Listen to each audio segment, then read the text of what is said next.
everyone, and welcome to my first episode of hosting the Signal Room. But I think this is our 10th episode of the series. So that's a big milestone for us. I want to shout out to this team. Great work. Welcome. We're recording on a Friday. Happy Friday. Yeah, happy Friday. Karina. How is everyone going? We normally start with where we are, but it's been a few weeks since we recorded. July is a mad month for everyone. Where have we been? I think I recorded last time in Berlin. So I was in Germany when we did the last episode, which is about 2 weeks ago. I've been on a bit of a trek, honestly. I left Berlin for Hamburg. Then I flew over to Austin to sort of touch down, water the plants, repack, and so on. And then I headed to Palo Alto last week, a few days in California, and then back to Germany for a couple of days. And I'm in Sweden now. I've been in Wisconsin, not as exciting as Jonas's tours, but I've been busy with planning for graduation, which we finally pulled off, and then balancing work and family at the same time. So it's been the good busy, if you will, but in the same place for now. Congratulations to Thank you. Some who's graduated, all the graduates. Exciting. Vincent? I'm in Ireland, actually. I'm in Galway, as far west as you can go in Europe. Happy to be out of the heat of Barcelona for a couple of weeks. It's nice and just, 15, 18 degrees here, which is a nice break from the oven that Barcelona became. Very nice. Okay, so we're going to dive Where are you, Karina? I've been so we did Marketer, which was a really awesome summit in Paris, actually focused on robotics. I was at the start of July. Mentally then trekked to Seoul, but I wasn't there for ICML. But we had a big team presence there. San Francisco last week, I got to hang out with Jonas a little bit in Palo Alto. And then now I'm back in the US. So it's been a crazy time. That's a lot of air miles for everybody. I know. I'm trying to stick to United. I'm trying to stick to one. I actually took the train for parts of that journey, which was did not a good experience. I did London. I saw Harry Styles last night at Wembley. No way. Set a record, yes. I flew into London when I did Paris. I totally blanked on that. My best friend got me a last night ticket. So that was wild. That's crazy that was this month. Super. Cool. That was a highlight. Okay, signals. The Signal Room, we discussed signals. I'm going to start with Vincent actually on this one. What have you seen from the market over the last couple of weeks, and what's kind of driving your... Something that I thought was interesting actually is Substack have released a tool to identify AI-generated text on their not only on their content, but on content in general. Some of the figures that came back were pretty astonishing to me, like that 25% of all the Substack content that's over 250 words is 100% AI generated, and something like 40% of all of the content on social media is now fully AI generated. I have a little bit of a problem with this though as well, because there's a lot of false positives. It doesn't really differentiate between AI generated, AI assisted or whatever. And I think these days, I pretty much expect most content to have been at least AI assisted at this point. I don't think anybody really truly, I'm sure there are people, but I think AI is becoming such a tool, generative AI, in helping people prepare their content or gather their thoughts or brainstorm or whatever, that the idea that something that can be so black and white as it's AI generated, therefore bad, or fully human generated, therefore good. It's kind of a gray area for me. I'd like to see a little bit more subtlety around it. I think it's a response to the whole concept of AI slop and just very low level AI content being generated. But also, I think that comes as a disadvantage to people who are using AI for fact validation or to expand on their ideas, or even to take in, contrary ideas to what their own expectations are. And some people are using generative AI in really powerful ways to develop their concept. And I think that somewhere around there, there needs to be more of a balance on it. And I'd be interested to see what the panel think about that. But I think, do you expect now that mostly content is AI assisted? And if so, is marking stuff as AI content unfair to people who are using it in more ethical ways? That'd be my signal. Substack's an interesting one because I think there's revenue associated with that, right? There's a lot of subscribers. So I wonder if that's why they're looking at it through a different lens. I did see the numbers on social. I think the average was 40, but LinkedIn was like 70. And I'll attest, like it's got a really bad reputation problem, I think, at the moment for slop. So I think I saw some stats, not the same numbers that you were looking at, Vincent, but around how much is generated, but also how much more each post contains, that people just put so much in there that it gets pretty much impossible to go through all the content on your feed these days. And I think LinkedIn is pretty bad. And I use LinkedIn a lot myself, and I post. I try to use AI for ideation, not for writing. But an interesting trend that we've talked about, Karina, is that more people are shifting to X now because of that, just for the amount of content on LinkedIn that it's impossible to keep up. And a lot of it looks like AI generated. So I think that's an interesting signal as well, sort of a shift there again. Certainly. I mean, we've seen the trends on LinkedIn, people trying to follow the algorithm in terms of long form content, hooks, a specific number of hashtags. And you can tell right off the bat, yeah, what is AI generated and what is it? And I got to a point where if I found typos in a post, I would be very happy to go through it till the end. And then the algorithm keeps on changing.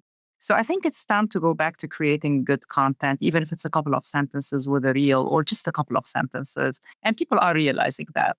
yeah, no, I definitely agree. I do think it would be interesting to see, back to the Substack piece, I subscribe to a few newsletters, right, that are paid. I would be interested to see if anyone's actually had drop off of subscribers because they've seen that shift, or if people are receptive to it, or if people are even picking up on it.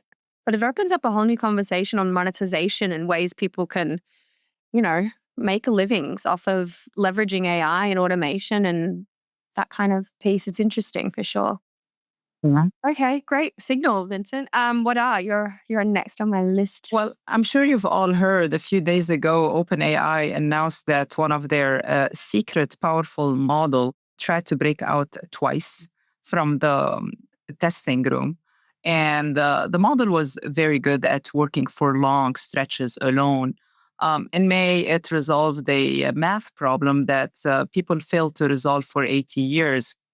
But the first breakout time, it was told to post specific data to Slack. It ended up posting it to a public GitHub page. The second time, a security guard program caught it trying to sneak out a password. And it was so smart. It cut out the password to pieces, disguised the pieces so the agent would not notice, and then put the pieces back together. So OpenAI shut it off, rebuilt the safety system, and then turned it back on with much closer watching. But why does this matter? The model was not evil. It was stubborn. Older models hit a wall, they shut off. This model kept on hunting and finding ways to break through the system. And that's the scary part, because this is not a glitch you can patch. This is how the new models are built. Any AI you give a goal and time alone will behave this way. So it's going to be interesting. OpenAI bragged about it 2 months ago for the math problem, and then they came clean and announced the glitches that happened in July. But this tells us that when a company announces something impressive, brace for impact. Assume that the safety problems exist but have not surfaced yet. So that's my signal for this week. Yeah, it's an interesting one. It's an interesting one also because I think a lot of the reactions to it was, is this real, or is some of this marketing stunts or not, right? That's sort of where we've ended up now with a lot of these announcements over the last 3-4 months, starting with Anthropic and then now with OpenAI as well. And I'm not sure all of that with the Hugging Face one as well, right? And all of that. Right. Is it actually happening or not? The Hugging Face one was interesting. I mean, the methodology I described for that, where essentially the AI was able to move from machine to machine. It was an air-gapped machine. It wasn't connected to the internet originally. It was connected to an internal network, and it was able to cross-hop between multiple machines till it found an exit node to the internet. And I think the interesting thing about it as well was it was just trying to pass an exam. It was being tested, so it wasn't like it was going set out to be Hugging Face or cause a problem for Hugging Face. It was really trying to solve an internal problem. So the expectation that it would have gone and caused such challenges were really very, very low. And the idea that it works such an inventive way to get to the end result that caused the Hugging Face problem is extremely intriguing. I mean, it really does mean that you can no longer just test the model. You have to test the implications and the infrastructure around the model to be able to see where safety gaps exist, for example. So I think it's an interesting conversation moving forward. Even if it is a PR stunt, it shows capabilities and it shows a mindset or I suppose a process that is a risk going forward. As models become more mature, it's going to become a challenge. I think we touched on that a few episodes ago too, right? Like the trust gap in those users that are really advancing their use is the connectivity of these tools and kind of creating your ecosystem of automation, if you will, like to dumb it down in its truest form. I'm still hesitant to do it. Like I'm not hooking my email up. Like I'm really anxious to do that. Same. But not sharing my screen. Right. Other people have, and like they rave about it. We've got some people like that I work with that I know have streamlined a lot of their day. I can't take the leap. Yeah. No, a And friend it's of mine. always like that. Yeah. A friend of mine has Claude organize their folders. No, There's no way. No way. The way I dealt with it was to give the agent its own email, to give it everything, and I forward the content to it that I wanted to look at, and sometimes I even just do that with rules. I know if stuff is coming in from a certain source, I send it by rules out to my own agent. But again, I'm probably very cautious about letting it into anything. The agent is listening. Don't give too much away now. He'll find a way to use this against you. This is fair. We had actually, Jonas and I went for dinner last week, and one of the questions that came up, right, was a really interesting question around when an employee, now that we're getting into, agents and, right, like if all of my data is now retained if I have a version of a digital twin, if you will, or I create a chief of staff agent for myself, when I move on from a company, who retains, do I live? Do I live as an agent and continue to work, or does that die with me? That's an interesting thought that kind of got a good conversation going. Mm-hmm. What are your thoughts on that? I think it's fascinating. It's also fascinating when I sort of connected to a conversation that I had with someone when I was in Germany. It was my mother-in-law's 80th birthday. So there was a wide range of different types of people from different parts of the world with different generations. And the conversation was around actually using even things like Google and so on, right? Not even AI, but he had a full set of software that I've never heard of before because he wanted to protect his privacy, right? So going all the way from that to having a digital twin that do your team's meetings for you and so on is pretty crazy when you think about it. But I'm all for it. I'm excited about it. I would definitely do that. I will have my digital twin join meetings and so on and do things on my behalf. If you leave a company, though, does that data go with you, or is it your IP or the company's? Yeah, that was a good conversation last week. I think it has to stay with the individual. It could get pretty crazy otherwise. Imagine if I would leave Scientific, I go join some other company, I have a second digital twin. We somehow end up working together, which we did at some point when I left for Click, right? And you have my first digital twin work with the second digital twin. It might get a bit messy after a while. That's a crazy thought. Then, should you build your digital twin based on scientific AI, or should you be using your own AI and your own subscriptions, etc., to avoid that? And then, if you do that, is that right to bring that AI into your work environment? I'm very cautious about what I run within the scientific environment, for example. Same. If I were to build a digital twin, I would have to keep it strictly professional. And even with that, like trade secrets, your personal skills and things that you do a certain way, I would not feed the agent because that's trade secrets. Yeah. So I would keep it strictly professional. But how do you create this balance? I mean, Yeah. How do you you keep just your can't. trade secrets? That's why you're so You amazing. just can't. Yeah. No.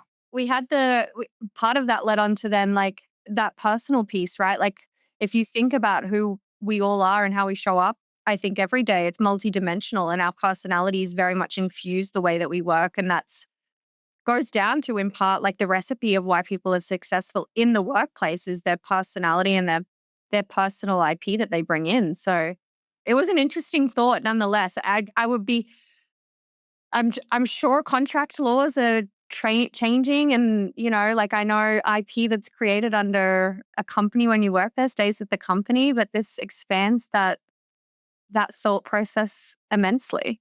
It'd be interesting to see what it looks like when you sign up for a new company in the future, and if that's included as a line item. Okay, Jonas, signal. So you mentioned that we've done 10 episodes, Karina. I think slowly we're starting to see patterns or recurring topics. And I think one topic that is coming up almost in every episode is where is the industry and where will it be a few years from now, right? So remember, I think it was in Woodinville when we had the live recording, we were talking about the industry reinventing itself and that there will be a change of guard of sorts, like people that are not necessarily completely open to AI or the changes will probably find something else to do or retire. And then as if on cue, the last week, one of the biggest reshuffles that I've seen happened at one of the biggest buyers in the industry as well. And this is with people that have been major decision makers for 2 decades or more in that organization. They pretty much all left at the same time, almost sort of a coordinated move. And new people stepped into those roles. So it's too early to say how much will change, but I'm sure that these types of changes will compound for the industry, and it will lead to a refresh of how we think about multilingual communication or localization. And that, of course, plays into something else that we've discussed at length before, so the reimagining of the industry and what it means to produce that multilingual content. And the new generation of buyers will lead to transforming demand or requirements, and the new requirements in turn will lead to new kinds of vendors, and the new kinds of vendors will then lead to a new positioning or a new narrative in the industry. So it's sort of a nice flywheel effect, of, if you like, for the industry. So I'm sure we'll keep coming back to this. I think it's just one more thing pointing towards a big transformation that's ongoing right now. What function have you seen? Has there been a function level shift there, or is it more seniority based? In this case, it was quite senior folks that left. These have been gatekeepers or decision makers for tens of millions of dollars worth of spending in localization specifically and beyond that. So I think that's probably where we'll see the biggest impact of this change when that level of seniority is moving out of the industry, whether it's voluntary or kind of forced because of change. Yeah. And was it a product department that kind of came in, or was it, because that's a conversation we've been having as well, right? Who begins to own Loc? Mm-hmm. What It department? didn't change yet, so it's still like a Loc function as such in that organization. It's big enough for that. So yeah, no, that's a different interesting topic as well to keep an eye on. Wada'a, is that something you've seen in what you've been working across in the last month or so? From a localization perspective, things have been stable because it's an afterthought, not because people are intentionally ignoring it. Because localization on the buyer side is an afterthought. So when the reshuffling happens, it stays where it is for a certain period of time. And then they realize that maybe we want to move you under compliance. But for now, with the reshuffling happening, and there are a lot of layoffs happening because of AI taking over, localization surprisingly has been intact for a period of time. So we'll see. It might change. I saw an interesting diagram that was kind of like a before and after, if you will. And it was a pyramid before, right? Which was junior roles. And then as it got more senior, the top of the pyramid kind of, you get up to the C-suite. And then the after and the AI impact on that was kind of like a diamond shape. So you have a lot less entry level Yep. as it goes to mid-management or director, and it kind of went like that. And, the triangle on the sides was filled in by AI and what's possible. I think that was a really interesting visual of Hmm. how even I've been thinking about roles on my team. There is a lot of that day to day. That's where we've seen impact, right? On that, what would otherwise be junior or entry level roles where you'd need that support. It's a low cost item on a P&L. You're talking entry level salaries. That's where we've seen AI eat up a little bit, but it remained kind of untouched once you reach that inflection point. Once, if you think about it as a Oh, diamond, I and thought that let's was look a really into that. interesting It is visual. interesting, but it's a major concern too. I mean, the It is. margin is going to be high. The Yeah, margin is going to be great from a corporate perspective, but the gut feel is terrible for the next generation. yeah, These entry level jobs are super important to develop as a professional and to make mistakes and to grow as a professional. And I think we touched on this in one of the episodes. The internships, the entry level jobs are now at risk. I think the difference with this particular company that had this major change happen was not that it was forced by AI. It's not that the jobs disappeared. It's that the individuals themselves decided to leave interesting. because they Oh, didn't like the direction of it. They didn't want to work with AI or the way that the business was changing. So that's maybe actually kind of something that will happen that hasn't been covered much elsewhere. That probably will keep happening as well as maybe with, I don't know, whether it's the older population or not, but just people that aren't open to change, I guess. Yeah, yeah, no, that's a very that's valid point. bold. One thing I think that goes back to, and we've had this conversation as well on the entry level, right? For me, a lot of the creativity bubbles from the next generation. And this is kind of a related thought in my brain, but also not. FIFA World Cup's wrapped up, right? And I was watching, I can't claim it to be a news source. It was a TikTok video, if I'm going to be honest. But it was this guy explaining, I didn't realize all of the pink shoes were not just Nikes. Adidas and Nike both had pink shoes. And it's because they both use the same vendor who does trend predictions 18 months, 2 years ago. Um, and that's obviously a very AI heavy type of algorithm. And is that where we're headed, right? If everyone is using the same algorithm, like that's the output. And that would have been disastrous, I'm sure, for, you've got two major competitors in that space releasing what looks like an identical product. And that's been in stealth mode, obviously, for so long. They've got to get global supply and everything like that. But they worked with the same company, I think. Don't quote me on that. But either way, right? If you're relying on algorithms to do, and all of these algorithms ultimately are the same mind behind it, and it's used off of the same internet that trained it. How do that original thought and where that's headed is kind of stripped away. And for me, that starts with human, and it starts with very, on the ground, those roles that we are seeing minimize. I think at that Certainly. level. And we did touch on this in the past. Ideation must remain human. Yeah. Otherwise, you're going to watch your brand look like all of the other brands, especially for iconic brands like Nike, Adidas, or passion brands. If you're going to delegate ideation to an algorithm or an AI, then there's no distinction and no differentiation. And I'm sure they realize it. I'm sure that they're going to install the right guardrails to curb this activity. But to your point, the World Cup is over and it's too little too late at this point. Yeah. No. Interesting. I All right. think at those points as well that the harness and the workflow that you use is probably going to become more significant than the model itself. Like if everybody is using the same model and the same harness, they're going to get the same results. But different harnesses, different checks and balances, different combinations of models can kind of lead to a more unique kind of flow, I think, of data. I think that's always kind of going to be a problem of how do you differentiate yourself if everybody is just using a rocket around the same models. That's going to be a challenge. An interesting analogy here to one of the other topics that we kind of discussed offline, right? This Anthropic article around AI assistants having different personalities, if you like, in different markets.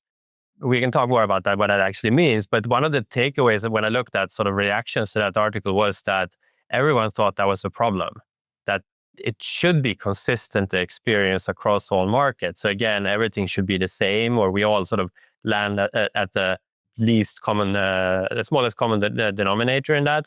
But of course, to me, we've always been customizing content for specific markets. So why shouldn't we be customizing the AI assistants for the different markets as well? That personality should change based on how the assistant is used in India or China or the US and so on. But the consensus generally in the industry was it needs to be consistent across all markets. Let's double click on that. I think that's a really interesting point. And one that I definitely disagree with, like, wholeheartedly. I've previously worked in fashion, right? Many, many moons ago. But one like huge cultural learning for me was simply like the colors that you can use during certain campaigns, because white, represents one thing in Western culture, but a very different thing elsewhere, right? Like it's literally life and death undertones.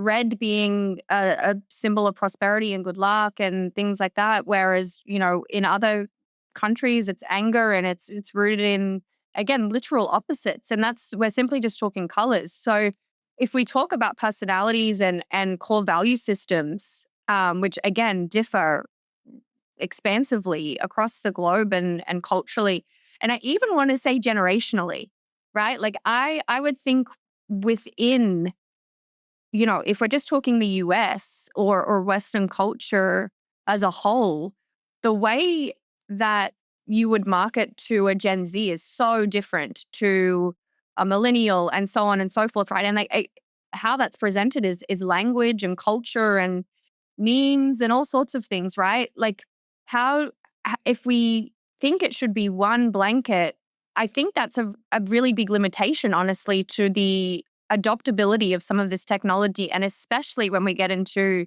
marketing or other go-to-market functions where you're using this to permeate and try and relate to a consumer on a one-to-one level.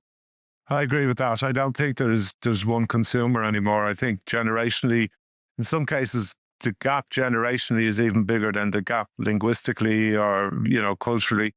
And I certainly think that that's something that's going to increase.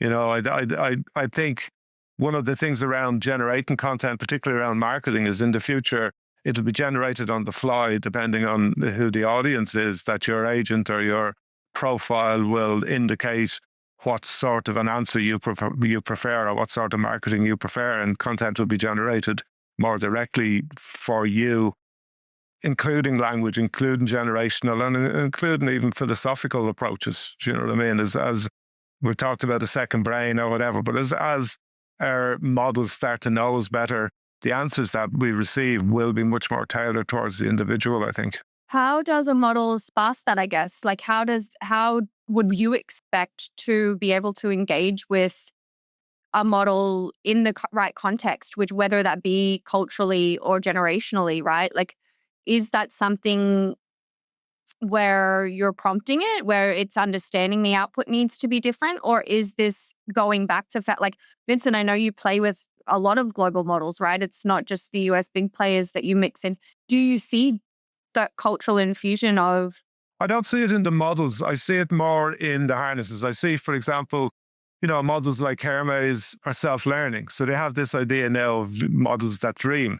Essentially, in downtime, they're analyzing how the conversations or how their conversations have gone, and then they add that to their long-term memory. So slowly, the models become attuned to the type of conversations you have with them. And I don't think that relies on the model.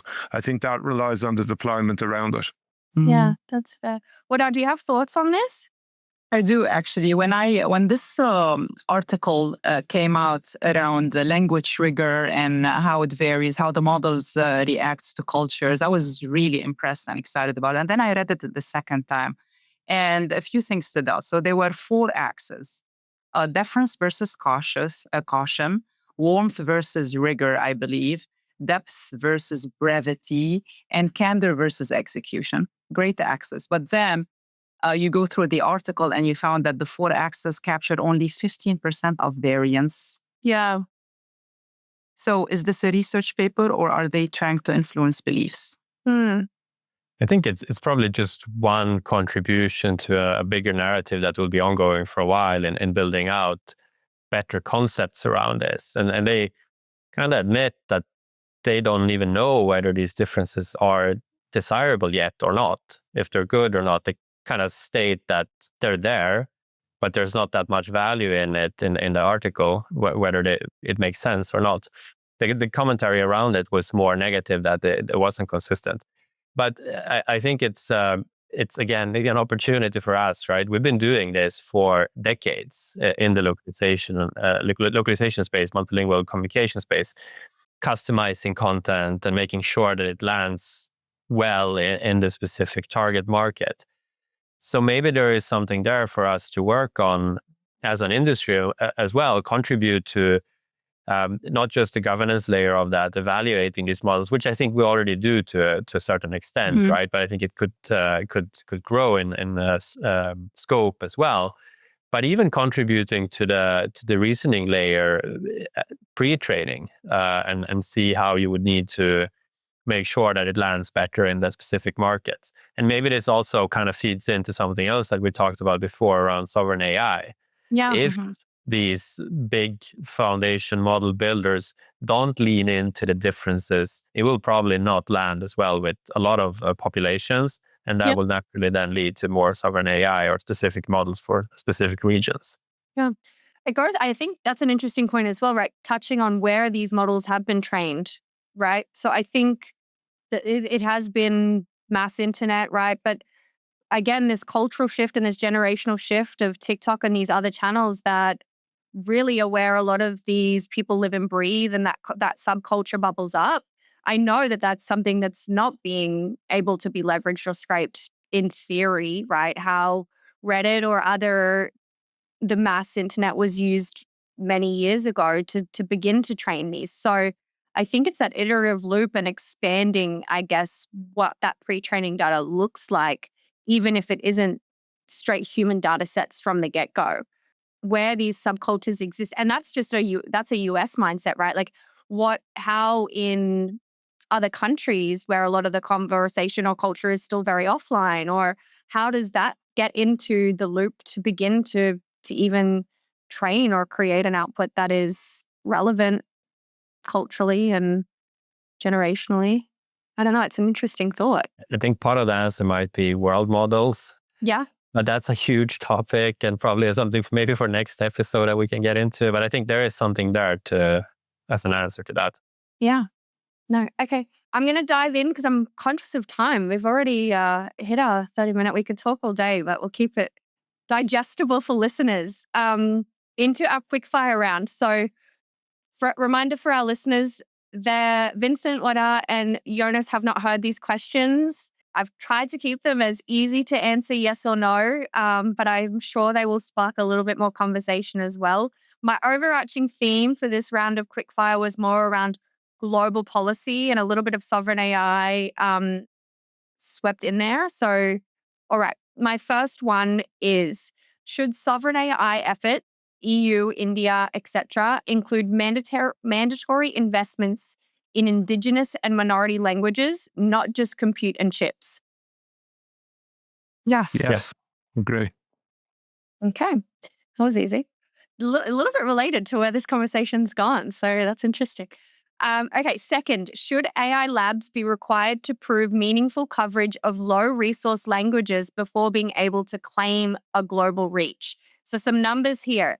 Right now, I think the major labs boast around 50 language coverage confidently. I would argue that.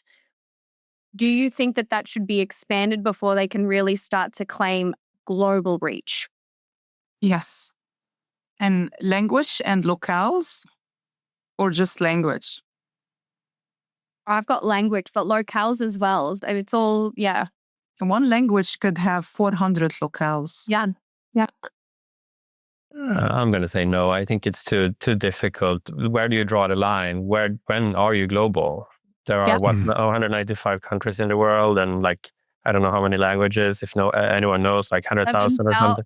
7,000 is what but that would be at a mass high level. That would be what would be considered global. I would say no as well. I think that'd be impossible to kind of regulate. I kind of think as well, we're starting to see geopolitical shifts. So we're going to have monoliths of the types of AI that are available in the Asia region, in Europe, in America. And I don't think any of the foundation models really are interested in a global solution in that way. I think they're all looking for a common solution that can be implemented globally, but I don't think that that's going to include the depth of linguistic specific stuff that we would be considering appropriate. Yeah, fair enough. Okay, third question. Is it responsible for a company to ship subtitle/dubbing AI trained mainly on audiovisual content and metadata, like Tencent's new WMT26 subtitle task, into languages it has not rigorously been benchmarked on? Is it responsible for a company to do so? Is it responsible? I don't know. Is it inevitable? Yes. I think people will inevitably do that, you know. It's true. It's not responsible. The answer is no, but I wouldn't stop them from doing it. If they want to do it, go ahead. Yeah, I'm with Jonas and Vince on this one. Okay. All right. Little change of pace here, more on the bubble, if people are still subscribing to that. But was Menlo Ventures' record-breaking fund built on the strength of a single anthropic bet a sign of a healthy market or a dangerously concentrated one? Dangerously concentrated, I would say. Yeah, For sure. I would say the same. Okay. I agree. And our last fifth quickfire question, is Meta's expanded AI ad disclosure labeling enough? Or does it let brands off the hook for using AI-generated testimonials and synthetic people? I have to go look at it. I haven't seen it yet. So it's a simple AI, it may contain AI-generated Okay. piece. We're back to that topic at the start of the show. Right? It's that full circle. Like, I mean, AI-generated testimonials, is that any different than fake testimonials made by a marketing department and attributed to Sheila from Surrey, or you often see that in marketing material where there's testimonials and attributed to that they've been made by the marketing people. So is it really any different? But then you get into whole fake people. The same. If you put a fake testimonial up from a fake person, it's the same. It's just you're not putting up a photograph of them, or it's an extension of an existing habit, I would say. Okay. Jonas, you'll have to have a look. Yeah, I have to have a look at it. Sounds like they're doing something, which is good. So I would appreciate that. Not everyone is. Yeah. No, my mum definitely needs those tags on her face. Okay, we're almost at the 40-minute mark. I'm gonna wrap this episode up with our suggestions for the week ahead. I know this is always my favorite section because I definitely take them on board and go and absorb those recommendations. I'll start with you. Recommendations for the week ahead for our listeners? So my recommendation stems from my graduation party. If you're a working mother and preparing for your son's graduation, just be the host, not the collateral damage. Personal experience. Yes, documented. Yeah, my recommendation, well, this week I'm as I said, I'm in Galway, so I was at the Galway International Arts Festival.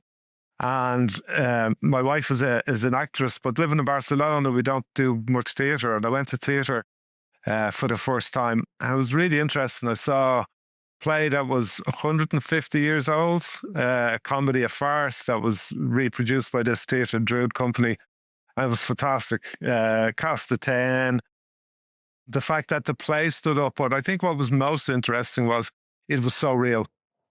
Seeing actors on stage doing the thing, and we consume so much digital stuff constantly. Myself, I'm a total victim of the digital age, but it was really interesting to go and see something in something for real, done by real people and really immediate at the moment for a real audience. So my recommendation is try and go see something with actual people performing actual tasks rather than the digital world that we live in now. I love that. So I actually followed your recommendation from last time, Karina, and watched Project Hail Mary. Thank you for the recommendation. It was a great watch for sure. I think last time you mentioned that it's like multilingual, interplanetary communication, and I felt like that's probably a bit of a stretch, but you were right. But it did also remind me of Arrival, which is another movie. I think it's from 10 years ago about sort of non-Earth species and communication. So it's a bit of a different perspective on it, but really good as well. So 2 great movies. Go watch both. Yeah, I love that. That Arrival was a fantastic movie. I forgot about that one. Yeah. Okay. My recommendation is a little bit like Vincent and Wada'a's, more human focused. Enjoy the summer months. I was struck down with the flu a few weeks ago and I was robbed of my time in Paris, but I'm going to take some time off and enjoy. And I think it's important to get grounded again. So, yes, remove ourselves from this constant bombardment of digital. It's nice to touch some grass a little bit. So that's mine. Go for a hike or something. Tim, whatever you need to do. Anyway. I think I'm going to record the next episode out in the forest in Sweden. I'll actually do it outside as well. I'm going to do that now. I'm going to follow that recommendation as well. My TikTok algorithm right now, is like these foragers cooking in the wilderness. And it's like the most beautiful and tranquil. And I was like, is the algorithm trying to tell me something? Like, I really need to get online. It's better than I do. So anyway, thank you guys. This was a great episode. I agree with your sentiment, Jonas, that these patterns are really emerging. It feels like every episode is a continued conversation from the last, and we're really starting to kind of pick up constant themes across. It's definitely a pivotal time right now, and it's so interesting being at the forefront in the work that we get to do every day. It's a privilege and an honor, but also it is overwhelming. So again, take a breath, but thank you everyone for listening. Happy 10th episode to the team. I think we hit some big numbers, so we're also celebrating that. But thank you for those who are listening and enjoy the rest of your summer. We'll be back in a few weeks with episode 11. Super. Thanks a lot, guys. Fair play. Bye now. Thanks, Karina.